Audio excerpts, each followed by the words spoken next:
Pero hindi may tatanggi na pwede rin pong may listahan na ibibigay sa DSWD ang isang politiko sa lugar at kayo ay hindi na po magkakaroon pa ng cross-checking doon kasi nga binigay na yan ng listahan ni mayor o kaya ni congressman at kasama na kaagad sa listahan ng bibigyan po ng akap yung listahan galing sa politiko. Okay. Manong Ted, yung pong mga sinasabi natin, yung mga referral, ano po, yung mga na-endorse. Kapag mga ganito naman po, binibigay yan in advance to our field offices. So may panahon po na mag-verify yung pong ating mga social workers or ating field personnel. Tinatawagan din po, some cases, yung mga prospective clients o beneficiaries natin para makapagsumite noong kanila pong mga documentary requirements. Kasi hindi po nangangahulugan na kapag ikaw ay na-endorso, ay automatic ka pong makakatanggap. Sa ilalim ka pa rin po doon sa proseso na kung saan i-require pa rin ng DSWD na magpresenta ka ng requirements at i-interviewin pa rin po kayo ng social workers. I think, Madam Ted, yung binabanggit mo, yung sinasagawa po natin ng mga massive payout activities.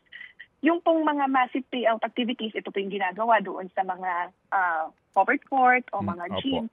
Yan po, bago po tayo magsagawa ng payout, meron na pong isinagawa na verification process and assessment yung ating pong mga social workers. So, kapag ba nagbigay ng listahan yung politiko, as in, meron kayong mga dinidisregard roon? Kasi inaamin po naman din sa hearing nitong inyong USEC for Policy and Plans, Adonis Sulit, na kapag nagbigay po ng listahan yung politiko, definitely po, siya ay may access na kaagad yung mga nasa listahan doon sa programa at wala na pong kaukulan pa na pagkakataon para ma-deny yung nasa listahan o meron pong ganon? May mga denials po kayo?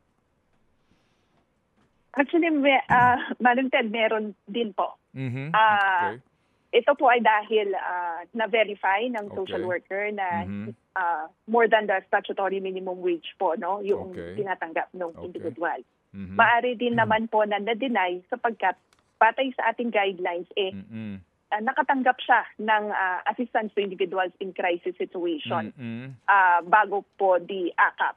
So, may mga instances na nati-check natin. Kaya nga po nang sinasabi ko, Manong Ted, there's a system kasi that we use to see and ascertain if that individual has previously received aid from the DSWD. So, during the hearing po na pag-usapan din, in the first place, bakit tumatanggap ng listahan ng DSWD galing sa politiko? Trabaho ng DSWD yan, ang pag-identify kung sino dapat natatanggap ng AKAP. Bakit po, doon pa lang po pakikialam na daw ng politiko yun, ma'am Yeah. Well, of course, Manong Ted, sabi naman po natin, lahat ine-entertain natin, ina-accommodate natin, mga walk-in man yan o may mga referral. But ang pinaka-importante, and we would like to emphasize this, is that may walk-in ka man o referral ka, meron pong, ikaw po ay dadaan doon sa proseso. Kinakailangan pong magsumiti ka ng mga requirements, kinakailangan pong sumailalim ka sa vetting process and the assessment of our social worker. Hindi po garantiya yung pong referral na ibinibigay ng sino man para po makatanggap ka ng tulong.